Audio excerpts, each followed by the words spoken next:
अफसरशाही हावी है प्रशासन पर। सरकार ने मांग को मांगी भी, पत्र भी जारी किया, इसके बावजूद भी जो पंचायत के जनप्रतिनिधि है उनको आर्म्स का लाइसेंस नहीं मिल रहा। सम्राट चौधरी जी ने 10 फरवरी को कहा था कि एक समय सीमा के अंदर जो उपयुक्त होंगे उनको लाइसेंस दे दिया जाए, लेकिन कोई डीएम इस पर अनुपालन नहीं कर सका। सरकार की चिट्ठी को अगर डीएम नहीं मानता है तो अफसरशाही के अलावा और क्या कहा जा सकता है कि वो अपना लाइसेंस अपने करके चले गए। जो जनप्रतिनिधि हैं पंचायती राज चुनाव में जीते और अपने विरोधियों द्वारा मारे, बहुत से लोग मारे गए, बहुत सारे मुखिया पंचायत सरपंच सब मारे गए। तो उनकी सुरक्षा हेतु अगर बिहार सरकार गार्ड नहीं दे सकती है तो आर्म्स का लाइसेंस देना था।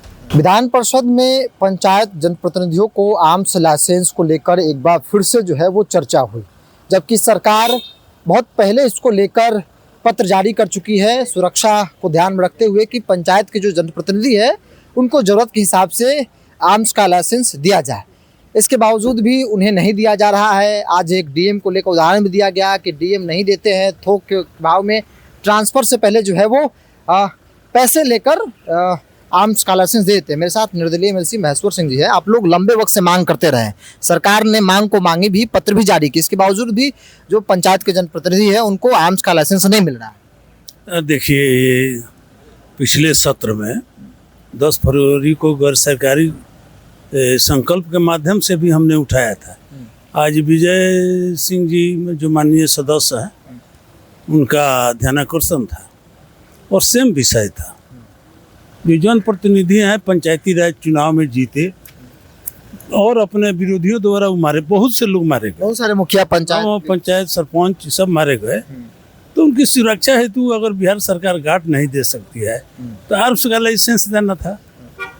तो उस समय के तत्कालीन गृह मंत्री, वर्तमान में मुख्यमंत्री, उस समय के उप मुख्यमंत्री सम्राट चौधरी जी ने 10 फरवरी को कहा था कि एक समय सीमा के अंदर जो उपयुक्त होंगे उनको लाइसेंस दे दिया जाएगा, लेकिन कोई डीएम इस पर अनुपालन नहीं कर सका और किसी जनप्रतिनिधि को लाइसेंस नहीं मिला। और डीएम नहीं दे रहा है और जाते वक्त में थोक के थोक लोग करके चला गया और इसमें वित्तीय अनियमितता भी हुई। आप सुनबे किए हैं कि भभुआ के एक डीएम, कैमूर के डीएम का उदाहरण था कि वो अपना लाइसेंस अपने करके चले गए। बहुत अपने आप अजूबा है। ये बिहार के भारत में ही पहली घटना है कि अपना लाइसेंस खुद वो आदमी करा। डीएम साहब को सुरक्षा का डर है कि भाई, इसलिए हम लोग इस आवाज को बुलंद किए हैं और सरकार से मांग किए हैं और आसन से नियमन भी हुआ है। लेकिन सवाल है कि आखिर दिक्कत क्या होता है जब सरकार आदेश दे रही है, डीएम उसका पालन नहीं कर रहे हैं, क्यों नहीं कर रहे हैं?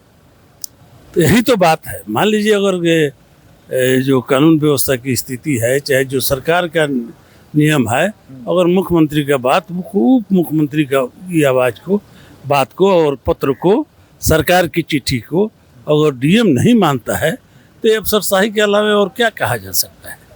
जनप्रतिनिधियों का अपमान है, बिहार की जनता का अपमान है कि हमारे मुख्यमंत्री अगर आदेश देते हैं, उप मुख्यमंत्री आदेश देते हैं कि यह काम अफसर को करना है और हम तो ये कहते हैं कि जो उसके उपयुक्त हो, जनप्रतिनिधि में भी जो उसके लिए उपयुक्त हो, मापदंड कुछ बना दीजिए, जो मापदंड पूरा करता हो उसको मिले, उस पर केस नहीं हो, मुकदमा नहीं हो और खतरा हो। तो ये इसको अब डीएम के यहाँ जाता है, डीएम एक बार फिर लौटा देता है, एसपी को एसपी लौटाता है, डीएसपी को डीएसपी लौटाता है, इंस्पेक्टर को इंस्पेक्टर डीएसपी भेज देता है, फिर डीओ को, वहाँ से फिर थाना चला जाता है, फिर नीचे से आना जाना साल बीत जाता है, साल दर साल बीत जाता है और हो नहीं रहा है।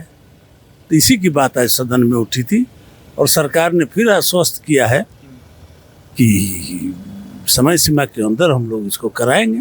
अब देखिए आगे फिर क्या। जब ये फैसला हुआ था तो सम्राट जी उप मुख्यमंत्री थे, गृह मंत्री थे, अब वो मुख्यमंत्री। 10 फरवरी को आप दिखवा लीजिएगा, गैर सरकारी संकल्प में 10 फरवरी को यह सवाल उठा था और आज भी विजय बाबू के द्वारा ध्यानाकर्षण के माध्यम से उठाया गया है और कोई ठोस निदान निकल नहीं रहा है। आखिर विकल्प क्या बचाता है? सदन में चर्चा हो, आदेश जारी हो रहा है, इसके बावजूद भी ना हो तो विकल्प क्या बच जाता है? तो विकल्प आप लोग तो शीर्ष जीत कर आते हैं, जवाबदेही है। सरकार की नीति की विफलता कहेंगे, अगर ये नहीं होता है तो इसको विफलता कहेंगे, अफसरशाही लागू है, अफसरशाही हावी है प्रशासन पर, यही बात बोलेंगे और क्या। चलिए, पंचायत जनप्रतिनिधियों की हत्या लगातार होती रही और उन तमाम चीज़ों को देखते हुए इस तरह के फैसले लिए गए।